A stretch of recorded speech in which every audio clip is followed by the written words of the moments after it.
네, 나는 조금이라도 용납하지 않는다. 이런 제목으로, 에스겔서 14장 1절에서 11절 말씀 우리 함께 묵상해 보려고 합니다. 우리는 지난 이틀간 하나님께서 에스겔 선지자를 통해 거짓 선지자들에 대해서 이러이러한 거짓 선지자들에 대해서 조심하라 하고 경고하시는 말씀을 들었습니다. 그 경고의 말씀의 핵심은 하나님의 선지자라고 하더라도 자기 마음대로 예언하는 모든 남자와 여자 선지자들을 믿지 말고 조심하라 하는 것입니다. 그런 거짓 선지자들의 말을 믿지 말고 그들의 소리를 다 듣지 말라 하시는 것인데요. 그들을 구별을 해서 잘 분별해야 되는데 그들이 거짓 선지자들이 하는 말이 아니라 그들의 삶의 열매를 보고 또 그들이 하는 말이 자신들로 하여금 하나님께 가까이 이끄는지 또 멀어지게 하는지 이런 것들을 보고 그 말을 믿으라 하는 것이었습니다. 그렇게 하지 않으면 이스라엘 하나님의 말씀을 거짓 하나님의 말씀을 전하는 남녀 선지자는 말할 것도 없고 이스라엘 백성도 하나님의 심판을 면치 못할 것이다. 이렇게 경고하셨습니다. 거듭 말씀드리지만 우리가 어떤 사람이 하나님의 선지자라 하고 또 하나님의 종이라 하더라도 그 사람의 말만 듣고 그 사람의 말이 내게 맞다고 해서 또 내 마음에 든다고 해서 그 사람을 하나님의 선지자라고 하면 안 된다 하는 것입니다. 그 사람의 말이 하나님 말씀에 합당한지 또 그 사람이 말이 이 말만 아니라 그 사람의 말에 열매가 있는지 또 그 사람이 하는 그 예언을 통해서 사람들이 하나님께로 가까이 가는지 아니면 사람들의 귀만 즐겁게 하는 것인지 그런 것들을 이렇게 주목해 보아야 된다 하는 것입니다. 그래서 오늘날도 이 에스겔 선지자 시대뿐 아니라 오늘날도 수많은 거짓 선지자들이 활개를 치고 있습니다. 활개치고 있는 이 수많은 거짓 남녀 선지자들에게 우리의 영혼이 성경에 있는 표현 그대로 사냥당하지 않도록 그래서 멸망하지 않도록 각별히 주의해야 된다 하는 것입니다. 그러기 위해서는 무엇보다 하나님의 말씀을 온전히 또 그리고 깊이 들여다보는 연습을 해야 하겠습니다. 어쨌든 이렇게 거짓 선지자들에 대한 하나님의 강력한 경고를 들은 이스라엘 백성 중에 몇 사람이 약간 두려웠던 것 같습니다. 그래서 이스라엘 백성 중에 장로 몇 사람이 오늘 본문에는 보니까 이 에스겔 선지자를 찾아왔습니다. 그들이 보기에는 그 보리 몇 중과 빵 몇 조각 때문에 거짓 예언을 일삼는 이 거짓 선지자들과는 달리 에스겔 선지자는 참 선지자로 보였던 것 같습니다. 하나님의 말을 하는 것 같고 또 하나님의 사람다운 열매를 맺는 것 같이 보인 것이죠. 그래서 에스겔 선지자에게 와서 하나님의 말씀을 자신들에게 들려달라고 이렇게 요청을 합니다. 하나님의 말씀을 자신들이 듣기를 원한다 하고 이렇게 온 것이죠. 그런데 하나님의 이 응답이 우리 예상과는 다릅니다. 3절에 보니까 에스겔에게 이렇게 말씀하십니다. 인자야 이 사람들이 자기 우상을 마음에 들이며 죄악의 걸림돌을 자기 앞에 두었으니 그들이 내게 묻기를 내가 조국민들 용납하랴. 내게 묻기를 내가 조국민들 용납하지 못하겠다.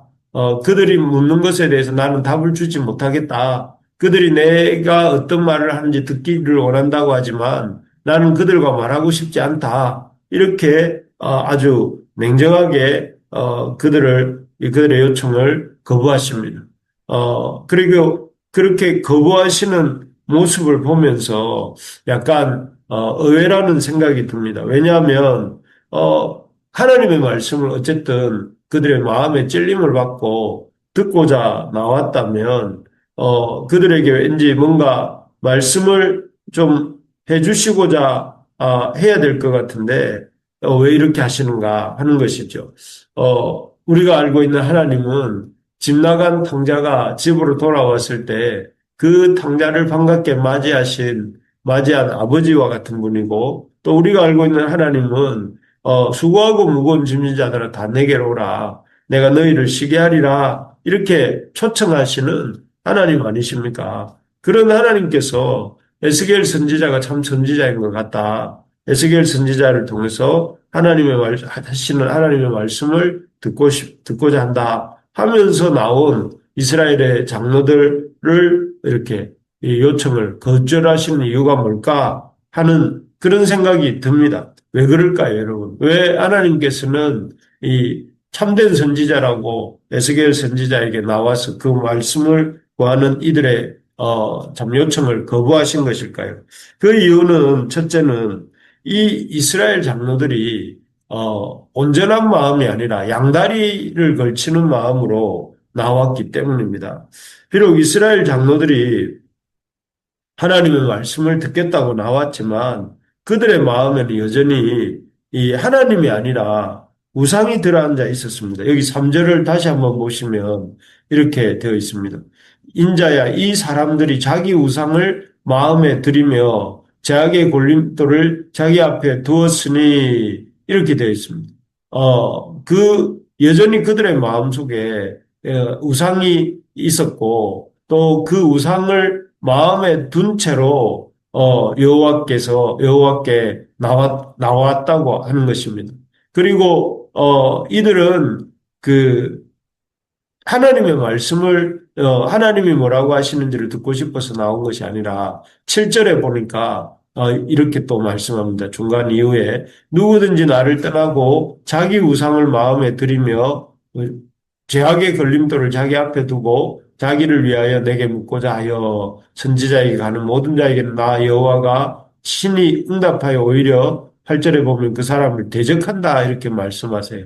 여기 보니까 그 마음에 우상을 들여둔 채로 자기를 위하여서 내게 묻는다 이렇게 말씀하십니다.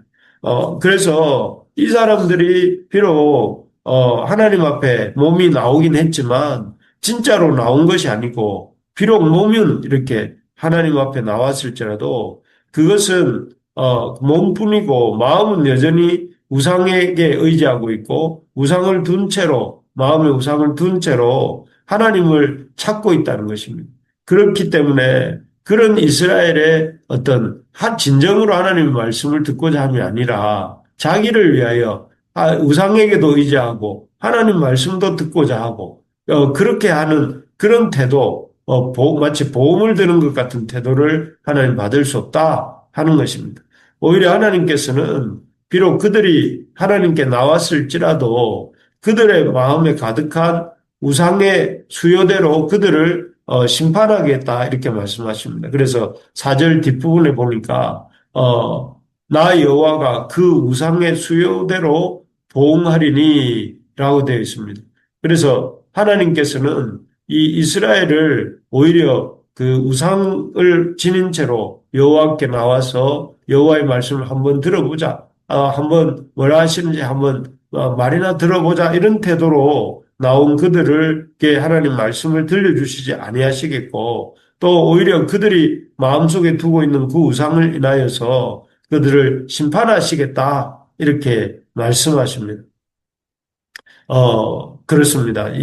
우리가 진정으로 하나님께 돌이키고 또 하나님께로, 하나님의 말씀을 듣기를 원한다면 우리의 마음을 먼저 이렇게 점검하고 내 속에 하나님의 싫어하시는 헛된 우상숭배가 없는지 또 하나님보다 더 애지중지하고, 우상을 이렇게 섬기고 있는 우상은 없는지 돌아보아야 된다는 것입니다.